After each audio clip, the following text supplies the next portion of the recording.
Trận đấu giữa Việt Nam và Malaysia đã kết thúc với tỷ số 1-0 và phần thắng nghiêng về đội tuyển Việt Nam. Người lập công là Quang Hải.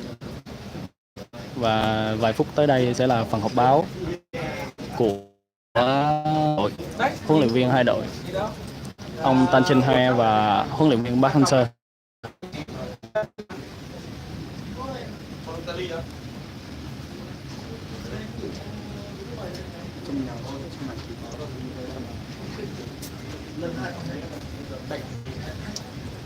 Quân được. Quân được. Không mấy kẻ.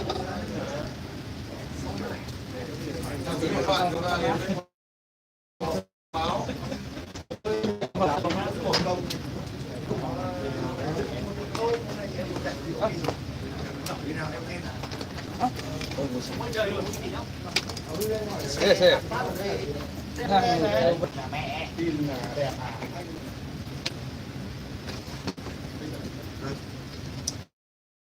Oke, apa yang saya beri pada malam ni kurang mantap bila kita dapat lihat. Các bạn cố gắng thêm vài phút nữa.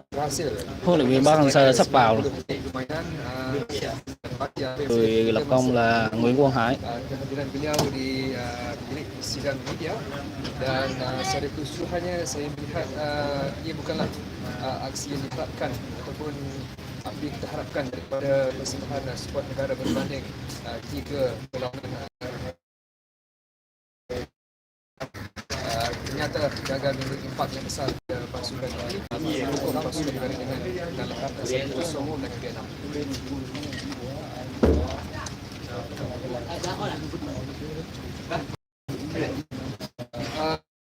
Saya melihat tapi saya ingin memberi kredit kepada Halim Sari.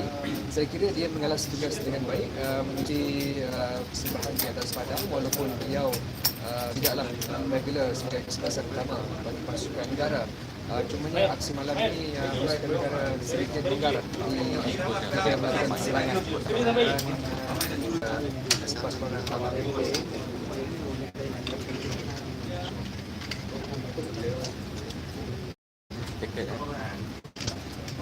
Okey, sama-sama. Okey. Alright. Okey. Good. Okay.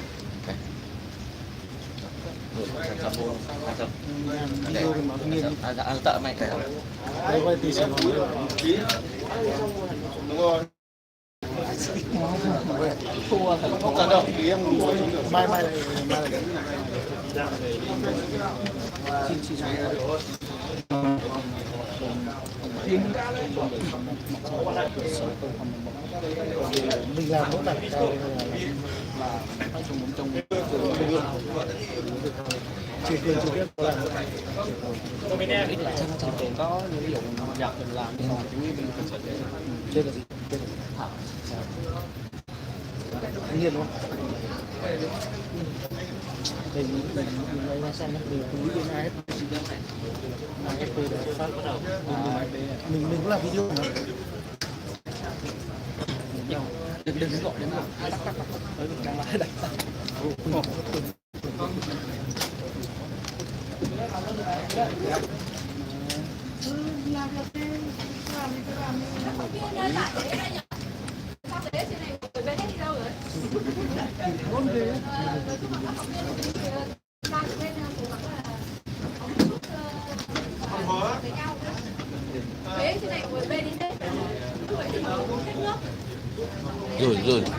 nanti kalau coach duduk mana hang tarik mic kita ke sana. Saya duduk jangan letak translator pula. Coach mana? Ha? Coach mana? Coach Chiểu. Nanti saya dia letak translator sebelah kan. Mic kita duduk ada. Anh cứ ra đi ra ngoài xong rồi anh chạy vào cái gì đường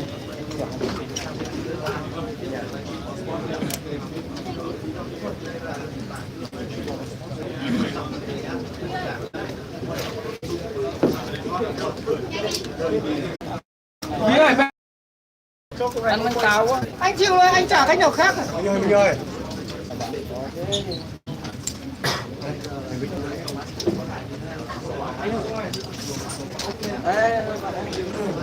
Tiền. Đấy, ngồi tiền đạo thì ngồi cái này.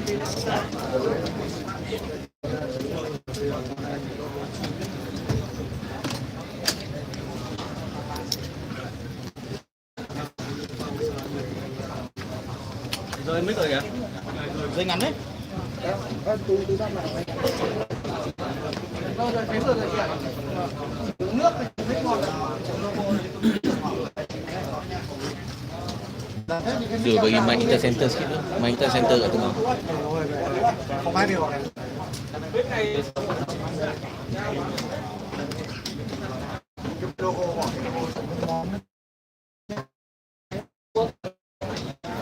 Suruh apa? Tak apa, kat hantar kat tepi sikit. Tepi sikit. Ah, ada. Okey.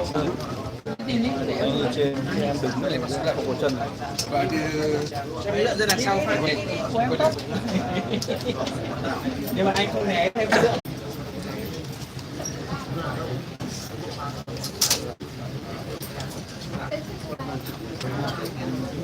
Chưa sáng nay. Ok, không có hướng ấy. Không nhìn thấy. Cho cao đi. Xong cái tầm. Nếu mà cao quá thì vâng.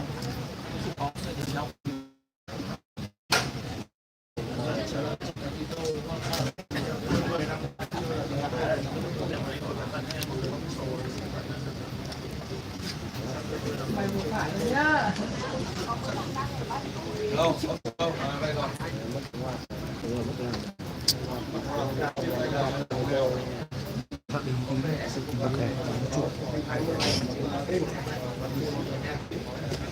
Các phóng viên đi Indo nếu mà không đăng ký danh sách của phóng viên truyền thì xin thông báo là các bạn có khả năng sẽ không vào được Bali nhé. Thì có 2 phóng viên đã đi sang đấy trước rồi và có một chút trục trặc thì đây đang cố gắng hỗ trợ. Và nếu như họ có tên trong danh sách mà đã đăng ký phóng viên truyền thì viên đồng là có thể sẽ có giá trị đâu nếu như mà không có thành danh sách đăng ký mà liên đoàn đã đẩy ra. Bởi vì ngày hôm qua là có thông báo cho tất cả các phóng viên phải đăng ký và 17 giờ là hết hạn. Và hôm nay trên thực tế là có 2 phóng viên đã đi sang trước và có gặp trục trặc vì không được nhập cảnh. bây giờ đăng ký được không? Cho nên danh sách trước thì là 28 phóng viên đã đăng ký rồi. Vậy tất cả những phóng viên mà chưa đăng ký danh sách của VFS sẽ gặp khó khăn. Bởi vì phía bên kia thông báo là các bạn không phải vào với du lịch. Tất cả mọi người sẽ, những người mà không vào theo mục đấy thì cần phải có visa. Còn nếu ai đã đăng ký với VFS thì các bạn có thể yên tâm rồi, họ sẽ hỗ trợ.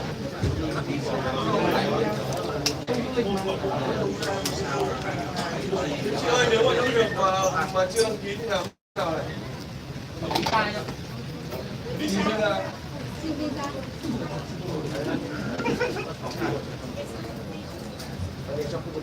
Có đăng ký thêm tại thực. Hôm qua đã gửi email cho tất cả các phóng viên thông báo rõ về cái thời gian đăng ký là 17 giờ ngày hôm qua là khóa sổ của danh sách. Các bạn chờ một chút, khoảng 5 phút nữa là huấn luyện viên Park Hang-seo sẽ vào. Cơ quan cao Indo đâu biết đâu mà má của Đây chỉ là Vinh Hải thôi thì Còn em có Quỳnh đâu nhỉ? Em Quỳnh. sáng mai bay rồi.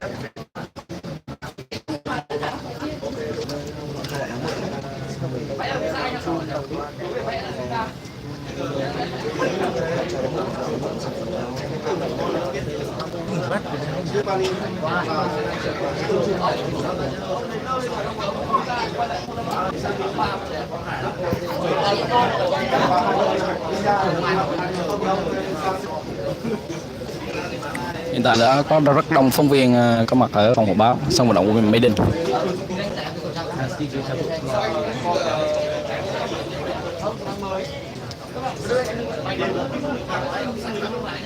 Kể cả phóng viên Việt Nam và phóng viên Indonesia. Đây, huấn luyện viên trưởng của Malaysia đã từ chối tham dự buổi họp báo và thay vào đó là trợ lý huấn luyện viên.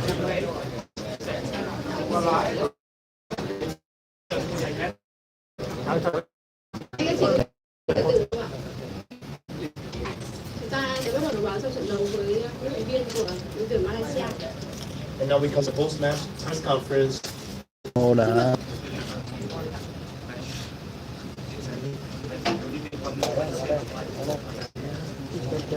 Well, first of all, I congratulate Vietnam for winning the match, and our tactical play to take chances whenever we have. We are playing against a strong team, and we played very well when we had chances in the first half. But they also didn't have many chances to score goals, and we are actually with a fair game, I would say. And competition, yes. The players, the game was a bit tense, and we need the players to be players who play inside to understand the game. Câu hỏi của phóng viên là tại sao ở trong trận đấu chỉ có một sự thay đổi người của đội Malaysia? Thì lần đầu tiên là tôi là tư cách là thuộc ban huấn luyện của Malaysia thì tôi xin chúc mừng đội Việt Nam với một trận thắng 1-0 ngày hôm nay. Về phía đội Malaysia thì chúng tôi có những sắp xếp về chiến thuật và mặt sự tương quan với các cầu thủ. Chúng tôi đã có những cơ hội trước khung thành của đội tuyển Việt Nam. Chúng tôi cũng đã chơi tốt ở trong các đường chuyền và các đường lên bóng.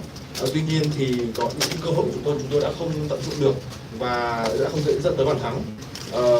Chúng tôi thừa nhận được là có một vài lỗi ở trong khâu phòng thủ và đồng thời các cơ hội để ghi bàn thắng cũng không có, và chúng tôi cũng không tận dụng được các cơ hội cho nên không có bàn thắng của chúng tôi.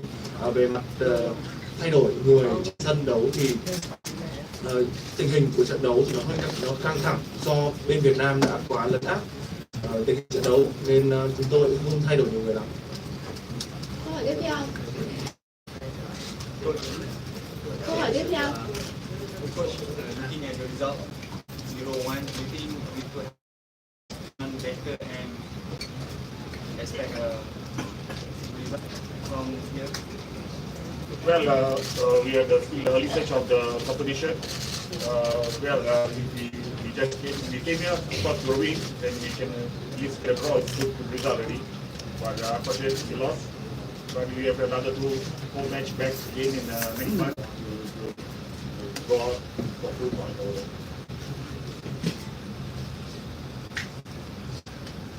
Câu hỏi dành cho huấn luyện của Malaysia, huấn luyện viên của Malaysia là làm được tốt hay không? Câu trả lời của huấn luyện viên đội tuyển Malaysia là đây là điểm mạnh cho trận đấu lượt về ở Malaysia. Câu hỏi tiếp theo.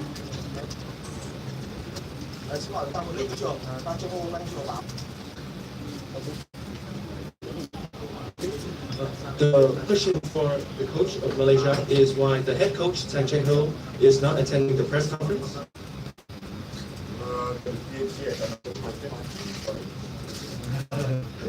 Tin này tôi không thể trả lời trong buổi họp báo hôm nay, tôi xin lỗi các bạn. Câu hỏi tiếp theo. Không thể lý giải tại sao một trận hết trận thì các thủ Malaysia có quay lại trọng tài không? To the coach, the question is, can you explain why the Malaysian players at the end of the match, after the whistle has been done, are they going and have an argue with the referee, with the main referee?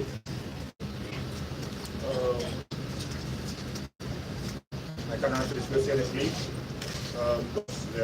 Sometimes when the game is ended in the loss, we always happen. Sometimes happen.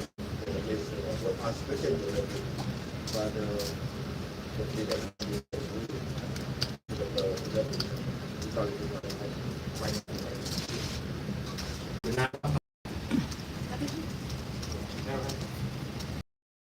sau 2 trận thua liên tiếp, ông đánh giá như nào về cơ hội của Malaysia ở vòng loại này? Và theo như ông đánh giá thì cái đội tuyển Indonesia khi mà thua Malaysia với đội tuyển Việt Nam ngày hôm nay, ông đánh giá là đội bóng nào có cơ hội để thực hiện? So after the two teams, can you compare friends? Every team they have their own philosophy of play, style of play, and use of play different. And well, when you play away and home, two different teams. And Vietnam you play home, they play same as they play away. As well, when we play away and home, we almost play the same philosophy. And I think the chances are still open for all the teams. And the strength of all the teams almost the safe. See how it goes the coming matches. Theo ý kiến của tôi thì mỗi một đội chơi sau khi Malaysia đã thi đấu cùng là Indo và Việt Nam thì mỗi một đội có một triết lý chơi bóng riêng. Có nhân tố là chơi ở sân nhà và chơi ở sân khách đều mang tới những đặc điểm đặc thù khác nhau tới triết lý lối chơi và cách chơi của đội bóng ở trên sân. Tuy nhiên thì tôi đánh giá là cao ngang cả hai đội bóng và họ đều có cơ hội để tiến đến vòng trong. Và bóng đá thì không có thể nói được gì trước, cho nên chúng ta phải sau trận đấu chúng ta mới có thể nói được gì đó. Chúng ta sẽ kết thúc phần hợp với người của Malaysia đây.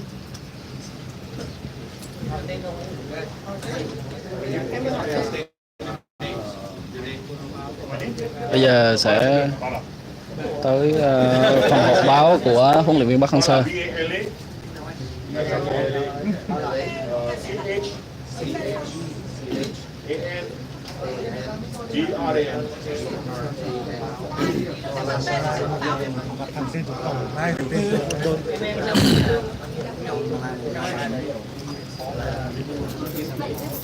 Rồi bây giờ sẽ đến phần họp báo của huấn luyện viên Park Hang-seo.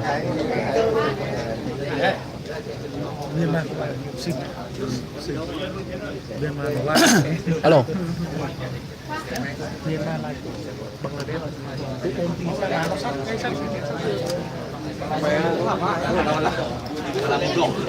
Huấn luyện viên Park Hang-seo đã vào phòng họp báo. Sau đây là phần trả lời của huấn luyện viên Park Hang-seo sau trận đấu. Apa Zul? Sat lagi Han cabut biar ambil mic. Han cabut ambil mic ha. Yang ni aku kabel ni aku ambil. Xin mời câu hỏi đầu tiên. Kabel ni Các 3. chị có thể giới thiệu được không? We commence the post-match press conference with the Vietnam head coach Park Hang-seo. Xin mời câu hỏi đầu tiên. Các chị có câu hỏi không? Đây. Mấy tiểu ạ? Chúc mừng chiến thắng trước Malaysia. Và ông đánh giá thế nào về trận đấu hôm nay, nhất là so với cái lần gặp Bali khi mà mọi người nghĩ rằng Malaysia sẽ mạnh hơn?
Đầu tiên thì tôi xin gửi lời cảm ơn về sự nỗ lực hết sức ngày hôm nay trong cái trận đấu gặp Malaysia, một trận đấu mà chúng ta gặp họ ở sân nhà.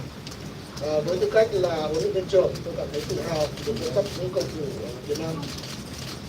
말레이시아는 쓸 때보다는 기아 선수가 운영을 했고 또 미드필더가 많이 보완되는 것은 사실입니다. 그리고 또 말레이시아가 1차전 인도네시아의 경기 때보다는 3명의 선수가 붙어있습니다. 근데 말레이시아도 우리에 대해서 많이 소개했지만 우리도 말레이시아는 세계에서 선수들 듣고 선수들이 경기에 선수 임무에 수행해서 그러니까 좋은 결과를 Rõ ràng là Malaysia so với cái đời Suzuki Cup thì họ đã mạnh hơn rồi, họ có vài cầu thủ nhập tịch và cái tiếng tiền vệ của họ cũng tốt hơn rất là nhiều. So với là cái trận đầu tiên mà gặp Indonesia thì tôi thấy là họ đã thay đổi. Malaysia cũng đã giúp chúng ta khá là nhiều, mặc dù là các cầu thủ cũng như ban huấn luyện của tôi cũng là làm công tác phân tích. Về mặt chiến thuật thì ngày hôm nay tôi cũng thấy là các cầu thủ chúng ta đã được đúng mặt chiến thuật, mặc dù chúng ta chỉ thắng có đúng được không thôi.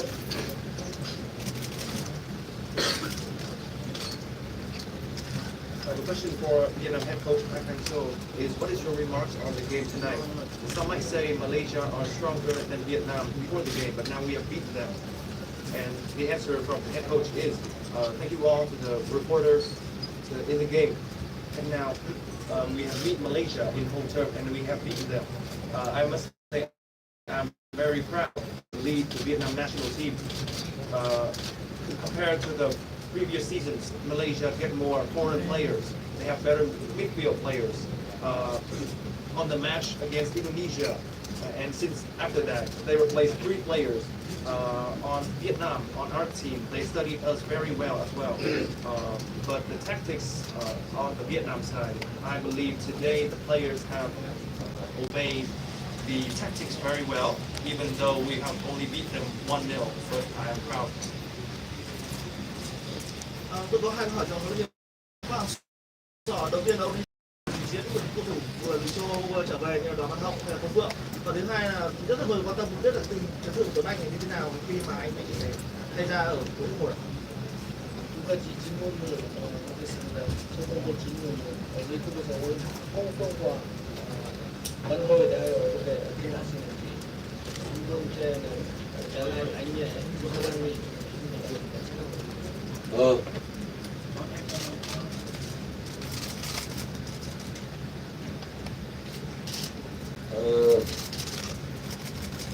홍콩과 관왕은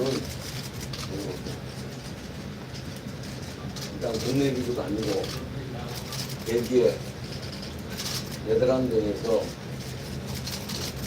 누구나 무슨 유럽 선수에서 선수를 스카우트해 갔습니다. 그렇다 보면 그 선수의 능력을 제가 좀 가져가고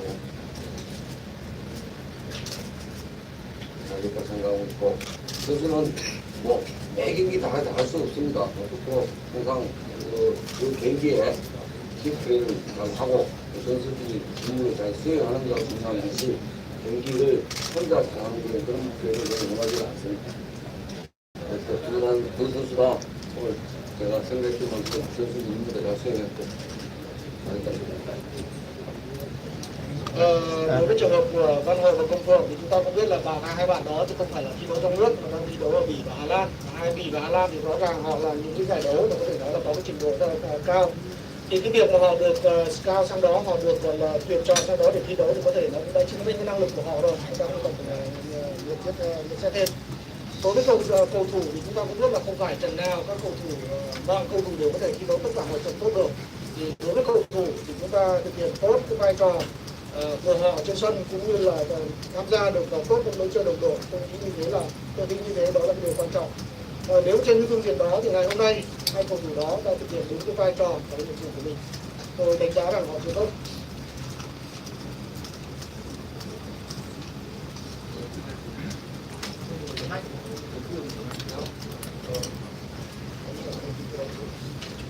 The question for the head coach is the performance of 2 players from Europe, which is Công Phượng and Văn Hậu.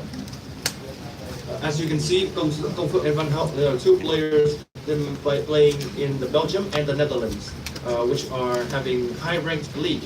So that's proof that they are high-ranked players. They are there, so they are all good because they are playing with the top players in Europe. And as you can see, all players cannot play well every match, but they still, tonight, as I see, that they still follow my instructions, my tactics, and they're the team players, they cooperate well with their teammates. I can say that they played well tonight. 안은 전반전 끝나고 근육에 약간 문제가 있어서 교체했습니다. 지금 문진에서는 큰 부상은 아니라고 이야기를 하고 있지만 일단 내일 지나가야 정확한 걸 알 수 있을 것 같습니다. Đối với trường hợp của Tuấn Anh thì sau việc một thì bạn ấy bị chấn thương ở cái cơ đùi sau, thì về chẩn đoán của ban y tế thì nó cho biết rằng là đó không phải là một chấn thương lớn. Tuy nhiên là có lẽ chúng ta cũng phải chờ đến ngày mai nữa. on the Tuấn Anh's questions on his injury in the game. So after the first half, he shows to have a hamstring injury. The doctors on the field has confirmed that is not a serious injury, but we would have to wait until tomorrow to get the final conclusion.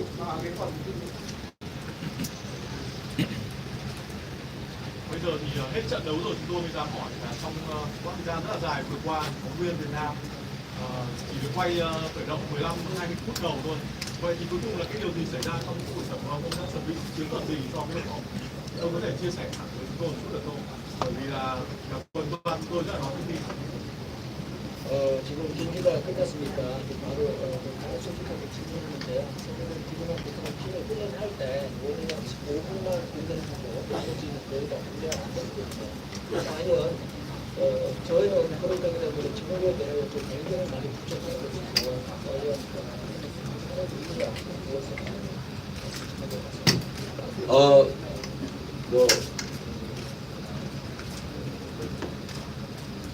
미디어에 대해서는 충분히 정보나 알 권리가 있다고 생각하고 있습니다.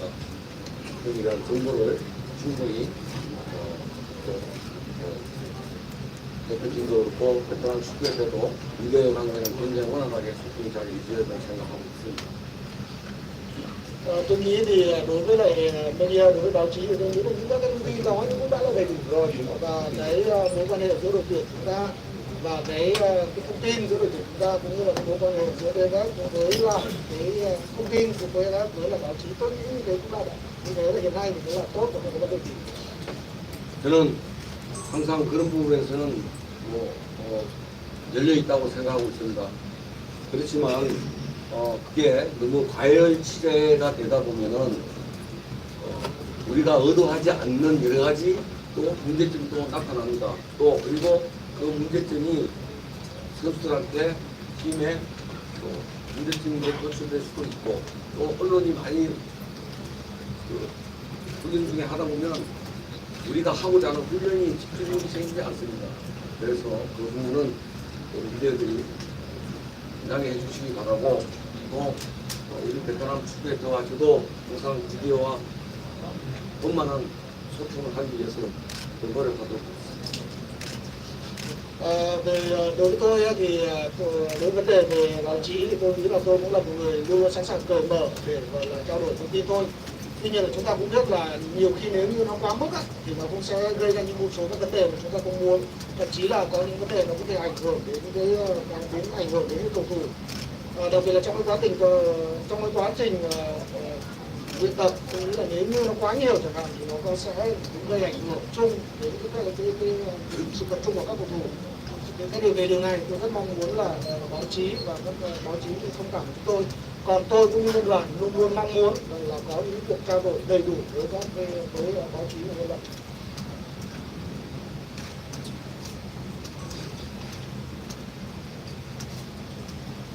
The questions for the head coach.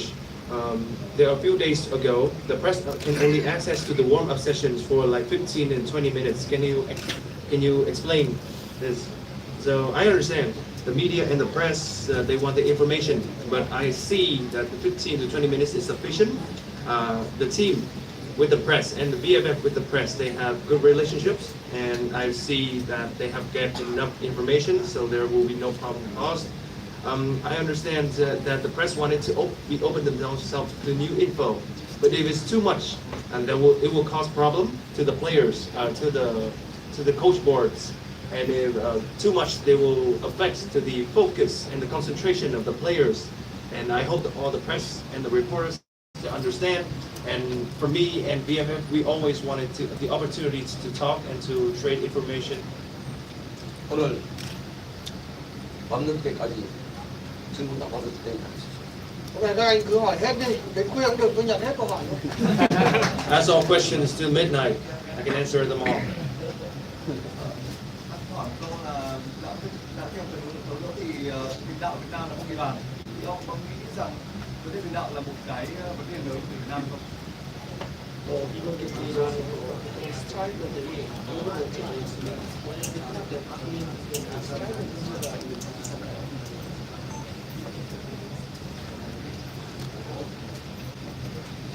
지금 뽑은 우리 스트라이커가 골을 못 넣었다고 해서 그 선수 평가전환해서는 안 됩니다. 평가전환해서는 안 됩니다. 지금 우리 팀에 있는 스트라이커는 베트남에서 제가 신뢰하는 공격수들이나 스트라이커 생각하고 있습니다. 골은 스트라이커 넣을 수도 있고 중부수가 넣을 수도 있고 그걸 어떻게 만드는 과정이 더 중요하다고 생각하기 때문에 평가 전환해서는 안 되겠다고 생각합니다. Tôi nghĩ là cái việc mà không phải cái việc mà các tiền đạo không ghi bàn mà chúng ta đánh giá thấp họ, tôi nghĩ là chúng ta không nên làm, chúng ta không nên đánh giá như thế. Tất cả những tiền đạo hiện nay có mặt ở đội tuyển Việt Nam đều là những tiền đạo mà tôi tin tưởng họ, và cái việc mà ghi bàn ấy thì có thể là tiền đạo ghi bàn, tiền vệ ghi bàn, và thậm chí là hậu vệ cũng có thể ghi bàn được. Tôi nghĩ là cái quan trọng nhất đó là cái quá trình làm thế nào để có cái bàn thắng. Chúng ta không nên đánh giá thấp các tiền đạo chỉ vì lý do đó.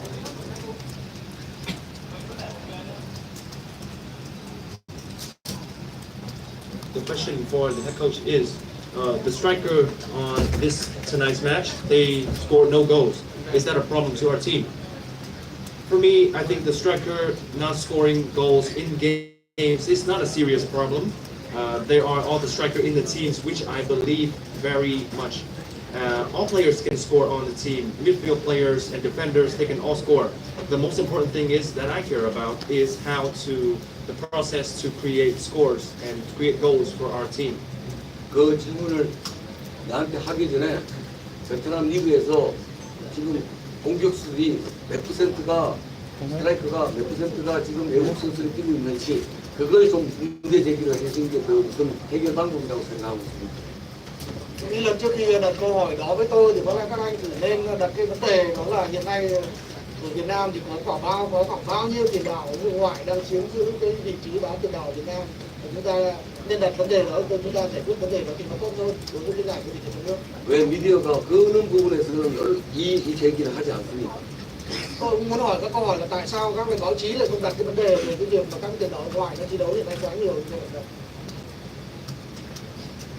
So before you ask me that question, I would also like to ask the domestic league, the V League, and why so many foreign strikers are playing in the league, not Vietnamese strikers.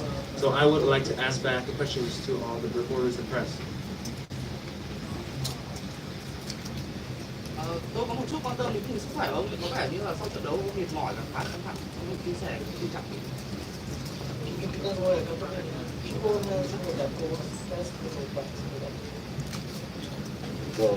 스트레스 다 받습니다. 근데 이기면 스트레스가 조금 풀리거든요. Đúng là thì tôi cũng có căng thẳng, cũng có stress đấy, nhưng mà chiến thắng rồi thì nó cũng đỡ hơn. The question is, after the game, we all see you as a little bit tired. Can you explain? Yes, I did tired and stressed, but we get the win, so it doesn't matter. It's all good. Nghĩa là các cầu thủ tôi còn nhiều stress hơn tôi nhiều. The players got more stressed than I did. Tôi có biết bao sọ phải hơn 10 năm rồi đội tuyển quốc gia Việt Nam chưa từng thắng Indonesia trong các trận đấu chính thức ở cấp độ đội tuyển. Ông cảm thấy áp lực trước trận đấu gặp Indo tại Bali sắp tới hay không, và với quãng thời gian ngắn giữa Malaysia và Indo trong trận khoảng 5 ngày thì ban huấn luyện đã chuẩn bị như thế nào cho trận đấu tới? 최근 10년 동안 한국과 대표팀 급에서는 인도네시아를 이기는 적이 없습니다. 그래서 그리고 현재 우리가 인도네시아를 만나는 중요한 시간이 무엇밖에 없습니다. 저는 이 앞에도 이야기했지만 앞에 전적은 별 생각하지 않습니다. 그리고 인도네시아는 지금 전세 게임으로도 서비스도 해보지는 않았지만 제가 인도네시아 직접 가서 경기를 했고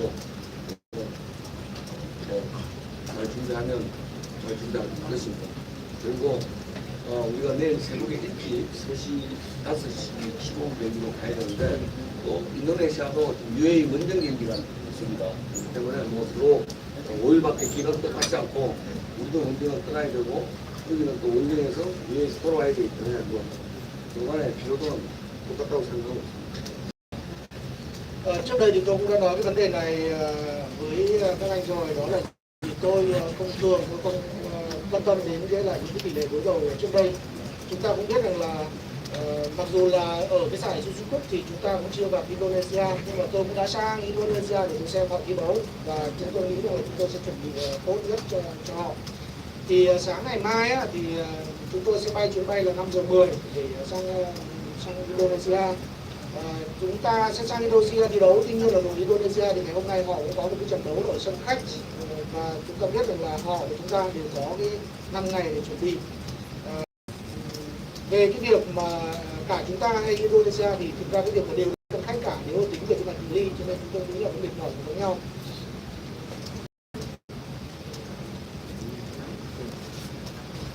The question to the head coach is, it's more than 10 years we haven't been Indonesia on the national team level.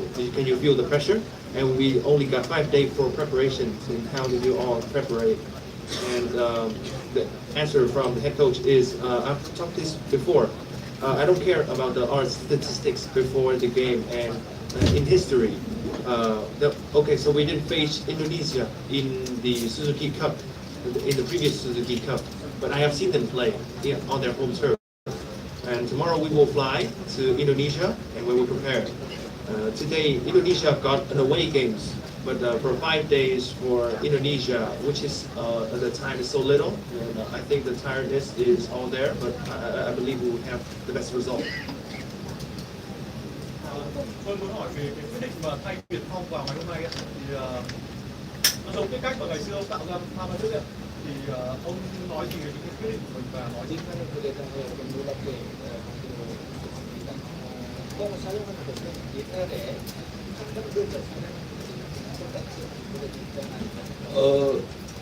한반도하고 포항하고는 약간 스타일이 틀립니다. 그리고 뭐 각자 선수가 가지고 있는 장점과 단점이 있기 때문에 뭐 일단 스타일은 분명히 틀리고 또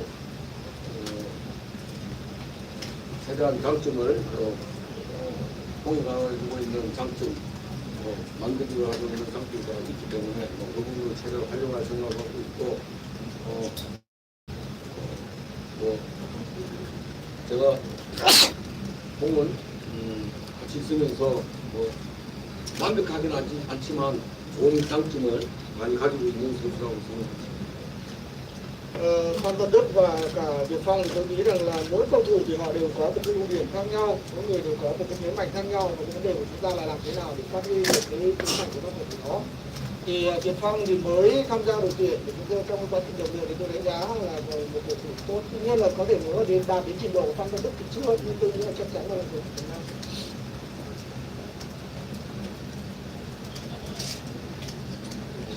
The questions for him is that about the Viet Phong substitutions, as the same to the way he created Phan Văn Đức before. And what do you think about this?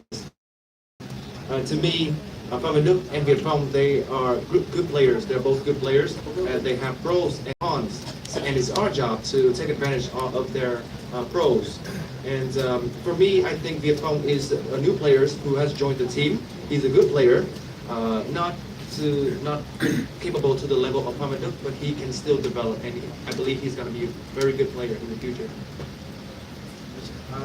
Xin được hỏi thầy một câu là rõ ràng là ngày hôm nay chúng ta đã thắng một cách rất là xứng đáng, các cầu thủ chúng ta đã cố gắng hết sức, nhưng mà ngày hôm nay thì chúng ta nhìn thấy một vài vị trí của chúng ta có vấn đề Đoàn Văn Hậu hay là những cái cuối cùng chúng ta nhìn thấy sự mệt mỏi và đặt trong bối cảnh ngày mai chúng ta lại di chuyển chuyến bay rất là dài. Vậy thì thầy có lo ngại về cái vấn đề liên quan đến thể lực trong trận đấu với Indonesia, một bóng đá rất là rát hay không ạ? Và liệu thầy có nghĩ đến một cái cách chúng ta sẽ xoay tua cầu thủ hay không? Xin cảm ơn.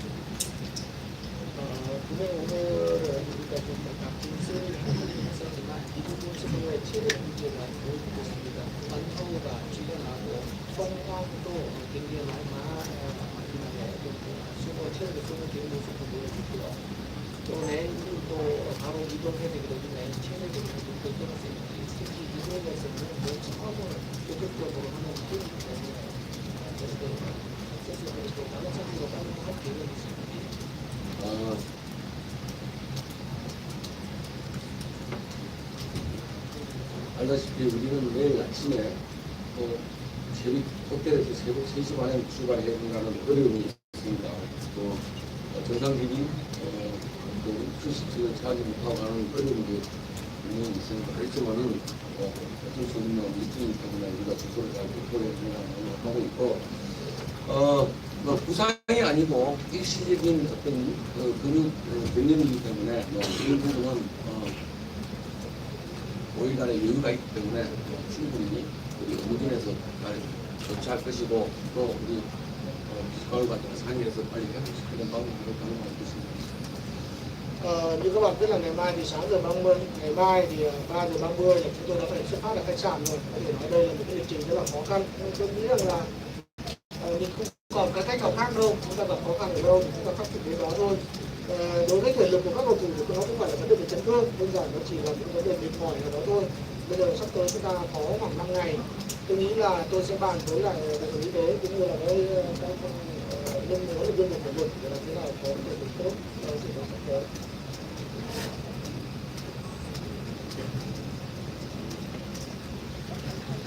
The question for him is that we played in this game tonight and we won, but I see some physical problems at the end of the game. We got Đoàn Văn Hậu who's got cramped, and Trọng Hoàng he's shown some signs of fatigue at the end of the game. So do you have any worry in front of Indonesia, whose play is very aggressive, and do you have anything to change their bases? And his answer is tomorrow at 3:30 we will leave at the hotel for Indonesia, and we don't have the other way. If the problems pops up, and we'll have to solve them right away.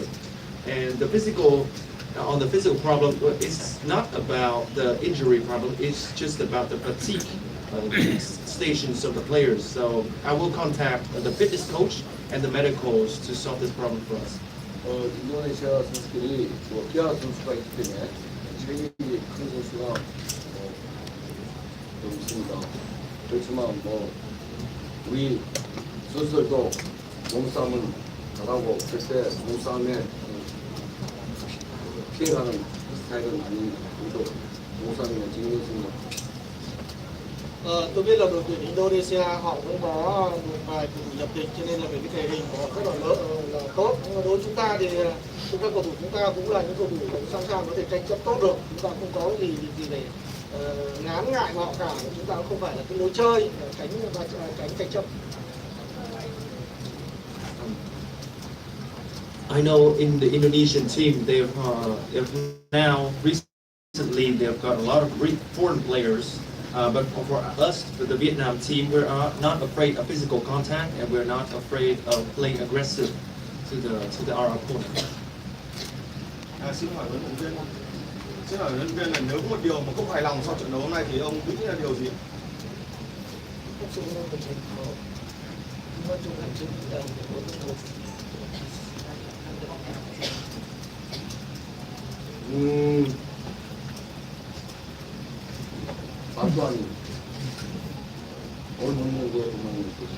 Tôi không hài lòng là bạn Toàn bạn không ghi bàn. The question is that is there something that you didn't feel good with the game tonight? And I feel that Văn Toàn, he didn't score any goal today. Tôi nói đùa thôi nhá. I was just kidding.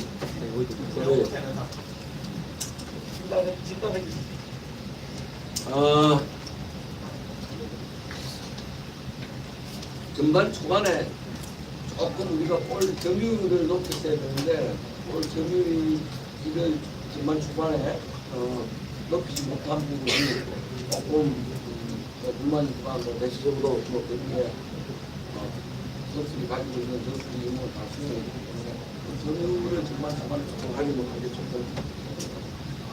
Tôi cũng có cái điểm hơi không hài lòng một chút, đó là cái phần đầu trận đấy, đấy là cái phần đầu tiên của hiệp 1 thì đáng ra chúng ta phải cố gắng làm thế nào để giữ được cái bóng nhiều hơn, nhưng mà chúng ta đã không thực hiện được cái điều này.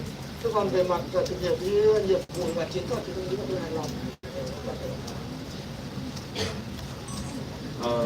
The first part of the game, I thought and I expected that we could have retained the ball more, but for the tactic part of the game, I am very good. I feel very good with the tactic that the players have carried out tonight. Ta sẽ kết thúc phần họp báo đây. Cảm ơn anh. Thank you.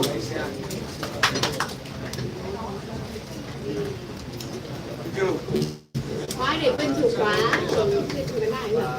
Không biết kiểm tra. Ông tận trang hô để quên chìa khóa.